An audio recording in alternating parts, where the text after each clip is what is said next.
Good morning and welcome to Monday, the 14th of December. I am Bosin Amofaya and this is your Frontier Opening Bell. My panelists this Monday, as we get the show started, Ali Kansachu, the CEO and founder of Rich Frontier Management in Nairobi, Kenya. Hope you had a very great weekend, Ali. And Onyeka Ejima, who is the industrial goods analyst at Vertiva Capital here in Nigeria. Good morning, gentlemen. Morning. Good morning. Thank you very much. It's good to have you. We will do a quick check on the African markets for Friday. Of course, the Nigerian stock market finished the week on a very strong back footing, 2.50%, when we saw those massive decline during the week on the back of the central bank latest action at the treasury bills market for the special bills. The Ivorian market was better by 0.27%. Egyptian market fell weekly by the same margin. Kenya down 0.68%, and the South African market 0.22% in the positive region. As usual, let's go to the East African markets, and this story is very interesting that some about 14 Kenyan MFB says they're cutting lending. They cut lending in second quarter over default fears. I think that period must be the deep end of the COVID-19 and pandemic. And KCB is offering 1.3 billion shillings in loan for MSMEs in Kaimbu County. Ali has been going around the country having some leisure, but I'm sure he's mixing business, keeping an eye on business as always.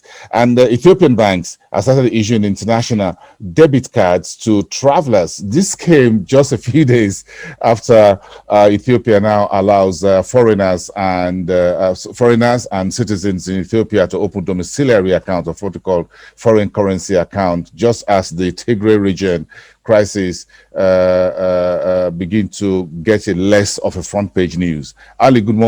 Hit the ground running on this. So let me start with Ethiopia. Of course, we've had the uncertainty and the situation in Tigray province. But as you said, it seems to have receded a little from the front pages. Prime Minister Abiy seems to be quite confident that his operation will be successful. A lot of people feel that it might not be as straightforward as that he might face a continued insurgency situation in Ethiopia, but it has not slowed them down from reforms in the financial sector. This is a big step forward. They've already been experimenting with government employees who have been given these international debit cards already, and they're now expanding that. So that's an important statement, because one of the biggest issues for Ethiopia has been around the convertibility and the availability of hard currency. So I think this is an important signaling effect to international markets that, we are open for business, we are seeking to reform our economy, and the situation in Tigray will not hold us back. So I think that's the main takeaway. Your other headlines, 14 Kenyan microfinance banks cutting lending in Q2 over default fears. Obviously, with unemployment rates jumping by 2 million at the last count, it's been a difficult time from a credit perspective for smaller financial institutions, of which the microfinance banks are obviously at the sharp end of any credit deterioration. So I think, that's hardly unexpected. UAP merging with Old Mutual Life Assurance. These were acquisitions made by Old Mutual, so they're just consolidating businesses by business line. KCB to offer 1.3 billion shillings in Kiambu County. Kiambu County is the richest county in Kenya, and therefore this is a risk-adjusted infusion of cash into that area. Betting, just to say, overall, there's been a lot of volatility in the betting sector. The biggest betting operation was Sports Pesa, about 92 to 93% market share. But the Minister of Internal Security has been very unhappy about the situation, accusing them of money laundering. And, you know, this is in line with that particular push by that minister. I'm sure Oyeka remembers that we had a similar situation in Nigeria a couple of months ago, months earlier in the year, when the authorities also went after, including the central bank and the FIRS went after some of the betting big names in the country and all of that, asking the banks to provide details of the transactions of these betting companies. I think just a few months ago, I think around the middle of the year or third quarter, as it were. So it looks like the betting companies are now being focused on. I think in the UK, there's a similar action in which the authorities are also looking at these betting companies so that they're not used for money laundering and illicit financial flows, as it were. But let's talk about Nigeria. I'm sure Oyeka know that it was being towards the end of last week, once we were done with the central bank fast and furious action within the treasury bills, the whole now came down to the World Bank and the IMF reports on Nigeria. The World Bank report came in a little bit earlier, then just within 48 hours, the IMF report also came through in terms of the outlook on Nigeria, saying the economy will recover much stronger in 2022. We'll see about 1.2% next year, but that the government needs to do a whole lot more.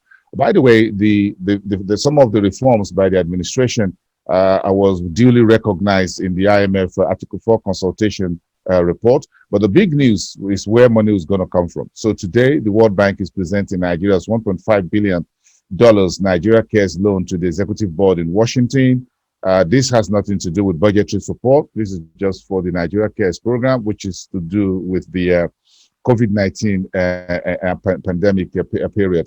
Then the central bank credit allocation to private sector, 19.87 trillion in third quarter. The latest report from the MBS shows it looks like Nigerian banking sector actually did a whole lot better than expected in the third quarter, with a non-performing loans lower than in second quarter.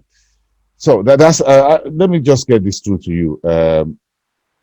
Oyeka, there's a whole lot about Nigeria to unpack in the week we just finished, from the World Bank to the IMF latest report.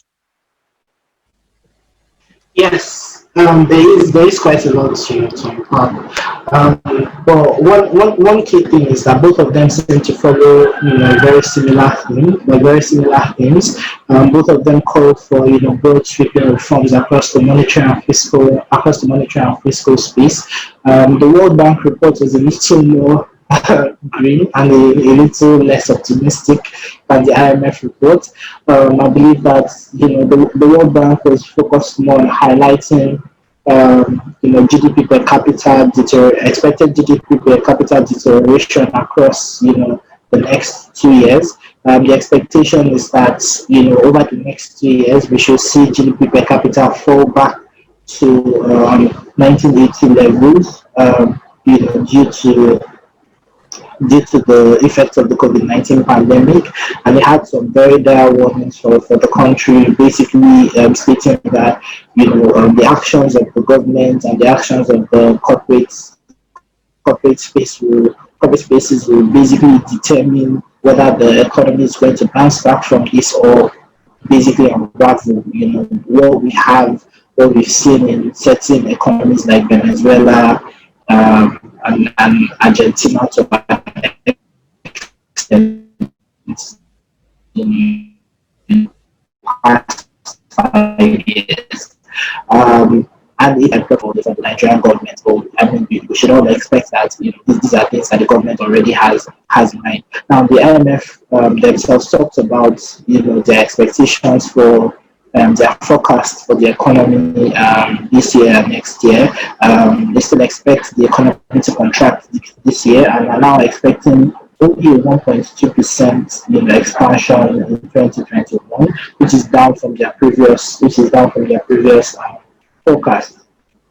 I think for them the main issue is that they expect inflation levels to continue to remain in double digits, like high double digits territory in 2021. They still expect some exchange rate pressure in 2021 on cost of productions and overall aggregate purchasing power of consumers, a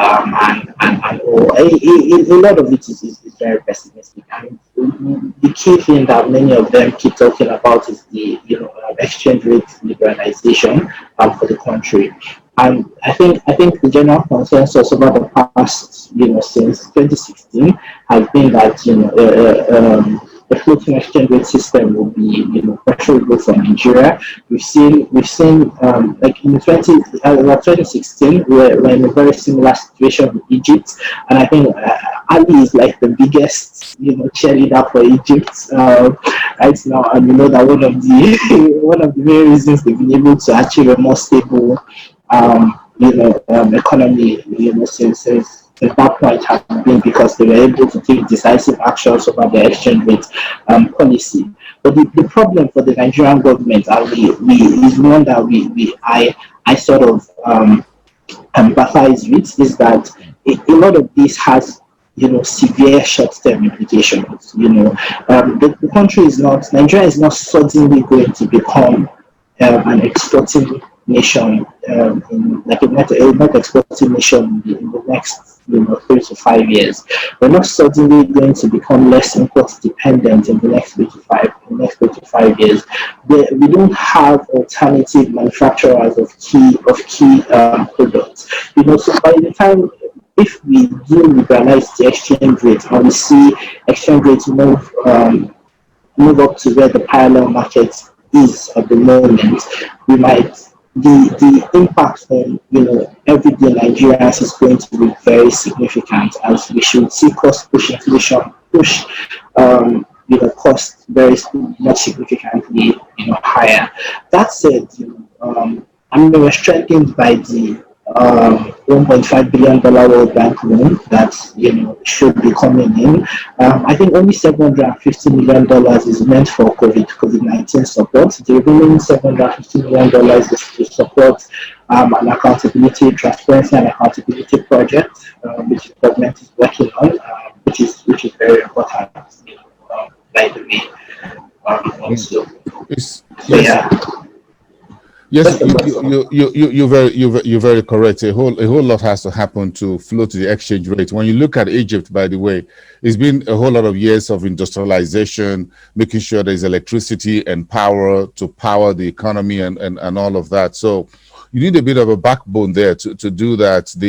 For a rentier economy, massively consumption with very less mundane manufacturing industrial base, and I think that's part of what Mogalu, the former deputy director at the central bank, said that look, yes, we need to float the Naira, but again, we need, on the other hand, it's like a twin engine for your plane by the way, if you fly on one engine, there's only how long you can take across the Indian or the Pacific Ocean, isn't it, Ali? There's so much you can go. I think you put it in a very interesting way, but I do feel that the Nigerian government should unify the exchange rate, and I think that will give a tremendous boost to the economy. Look, Nigeria is a huge market. It's a huge market opportunity, and I think the distortions are holding people back from taking a much bigger stake in the economy. Mm. Okay. But again, I'm surprised when you look at, and that's why we're stepping into Southern Africa, where the current account deficit of GDP was nearly 6% in the third quarter, the highest since the third quarter of 1988. That's quite massive. Then it's interesting how this was achieved. But again, when you go down the storyline and you look at the current issue around the hard lockdown for the vaccine, for the virus, and the vaccine is yet to be distributed in South Africa, by the way, and the brewers and the drink makers are beginning to look at how to navigate the current restrictions, and perhaps the stronger restrictions which may likely come up if the virus becomes more pronounced in terms of the footprints, and there's no COVID, so there's no vaccine on the ground as quickly as possible. This seems to go together. How will it impact the economy? Anglo American is very bullish about its 2021 production, 14% up north, cost of unit cost 3%, capex north of between 5 and 6.2 billion US dollars. And Zambia looks to be hedging now with less currency in place. They're now going into gold reserves, buying gold locally. Ali. So, the current account surplus of 5.9%, as you said, which is the highest since 1988. We're seeing this phenomena, boss, in many emerging market economies right now, because what we've seen is a throttling down of demand and imports. Exports, of course, have gone down, but imports have come down more dramatically. So that, the South Africans will be pleased with that development, I'm sure. With respect to South Africa, I've been tracking the COVID story, and we've seen a significant spike higher in test positivity rates and numbers. And the concern is that you're now going to get another wave of and possibly a lockdown. So drink makers, I think, are very, very cautious in this environment and hoping the government doesn't go the way it went before and tries to find some middle ground. Because you will remember they were very, very aggressive in locking down drink sales because they were concerned that drinking was putting extra pressure on the hospital system. So keep an eye on that. 20% test positivity rate, pretty high again, I'm afraid. Anglo American, this is a sweet spot for these sorts of people. Commodity markets have been doing extremely well and might well break out of a 12-year downtrend if you look at the longer term charts. Zambia, that's an interesting development, I thought, to buy gold from First Quantum and ZCCM to boost their reserves. I think it's a sensible idea given where things stand and a way of diversifying, because of course theirs is the worst performing currency this year in sub-Saharan Africa and has been under tremendous pressure. But we're hoping to see some of that pressure ease after the IMF visit, which happened recently in Lusaka. Interesting. Again, when we look at where things are, Oyeka, when you look at Nigeria's current account deficit, what do you think the country can boast of at the moment? I think that the positive is that there will be an improvement in 2021. We should see crude prices, average crude prices go up in 2021. We know that there was a lot of disruptions to demand in 2020 that we don't expect to necessarily be there in 2021. So we expect that we should be able to push out more volumes in 2021. OPEC restrictions, notwithstanding, we should still be able to push out some, a lot more volumes in 2021. In terms of agricultural exports, I would say that, even though we expect the AFCFTA to sort of have some negative impact on the domestic agricultural scene in the short term, the exports are key export products such as the superior quality cocoa seeds, the fermented raw cocoa beans, and the cashew nut and sesame seeds, which we typically export outside of Africa, should see some boost due to some positive agricultural policies that the government has actually been putting in place.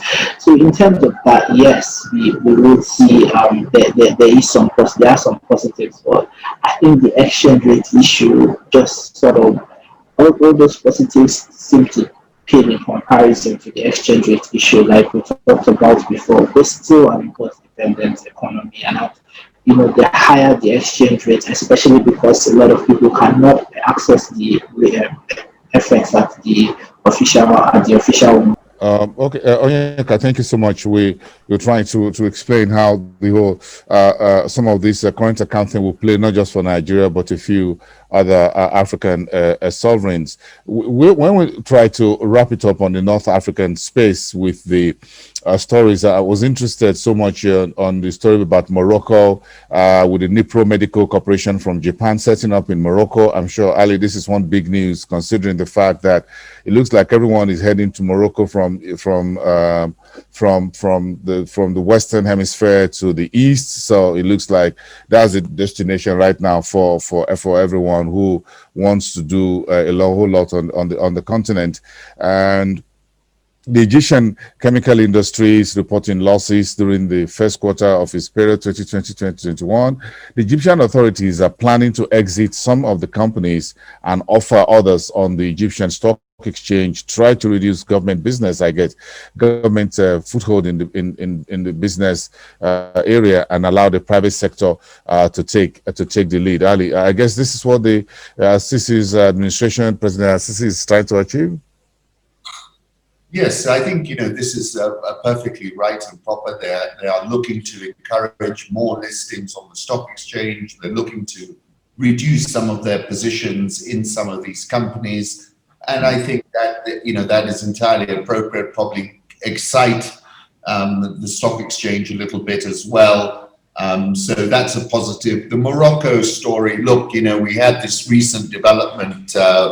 Rapprochement between Morocco and Israel brokered by President Trump, which is, I think, going to be a net positive.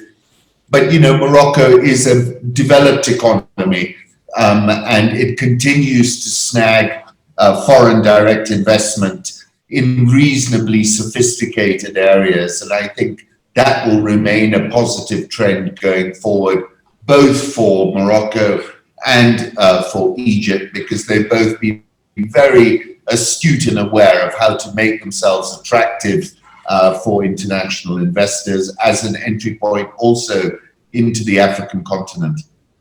I agree with you completely. The positioning right there at the north, at that corridor, is quite strategic between these two countries, and they're actually making a very good show of it.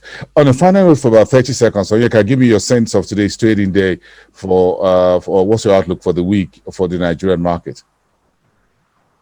For the week, it's actually a very tough call for the Nigerian market this week. We know that last week the liquidity pressure brought on by the 4.1 trillion naira markup by the central bank last week put a lot of pressure on the stock equity market. We expect that pressure to remain there, but I believe that we're also entering the typical weeks where we start to see the Santa rallies in the December period, and we might see those forces sort of battle it out. I generally believe that we'll have more a maldish close, on either side, on either side of the defense this week. Okay, let's leave it there. Where like we said, perhaps we'll have that continuous rally that we saw since September. Ali, well, what's your take? 30 seconds for the Kenyan market. I think, the Kenyan market obviously has had a very tough year. The NSE 20 is down just around 30%. But I think, there's value now in the stock exchanges, and we should see some buying. We've seen some stocks really start to rebound. I don't think we're out of the woods, but I think, we should see a positive trend into the year end. Great. Thank you so much. We have a lot to talk about tomorrow, Tuesday, the 15th of December. Thank you, both of you, my panelists this morning. We appreciate your time. Ali Kansachu in Nairobi and Oyeka Ijom at Vetiva Capital in Nigeria. Have a great day, everyone. Thank you so much. We appreciate your time here on the show. Thank you. Have a great day.